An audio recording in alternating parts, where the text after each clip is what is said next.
Bueno, pues cambiamos las limusinas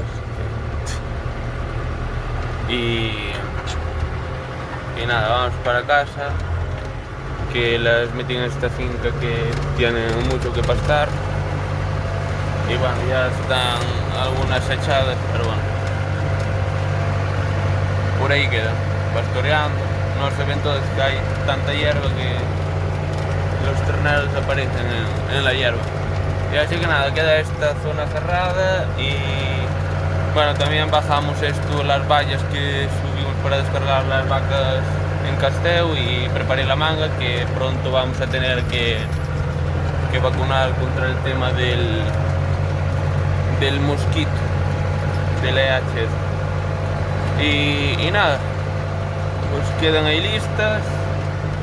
Traía el John Deere y la pala y me llevo el bebedero que tiene aquí, que tenemos que cambiar las novillas y secas de leche, y es la vacunar, y vacunamos las que se bajaron de Francia, algunas están vacunadas y nada, hay que montar ahí la manga, que aquí queda la manga puesta, comidas y nada, todo listo. Creo que no me olvido nada más, es lo que estoy haciendo y limpiando el pastor todo alrededor, que en esta época da muchísimo trabajo, que empieza a nacer más malezas así a primavera, finales de primavera, principios de verano, y se tapa todo el hilo y lo hay que andar limpiando a menudo.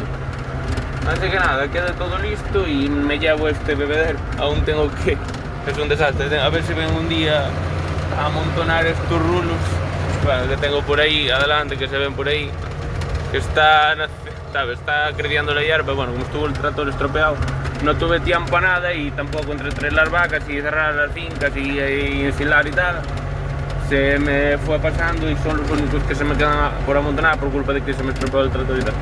Bueno, así que nada, llevamos esta agua para ver si cambiamos mañana, a ver si las novillas se quedan. Así que nada, bueno, hoy me está ayudando aquí mi hermano. Venimos aquí por el comedero de que tenía las frisonas, bueno, las novillas y tal, y se lo vamos a llevar a las nuevas limusinas de la finca de abajo, a ver si acabamos de cerrar todas las fincas para ir rotando las vacas, que son demasiadas cabezas, un poco, además les tengo partido para que no vayan para el sembrado, y bueno, complementarles algo de silo que estén siempre gordas.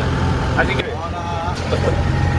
llevamos a mi hermano aquí de copiloto. Así que nada, vamos a ponerles el comedero y vamos a ir trabajando. Venga.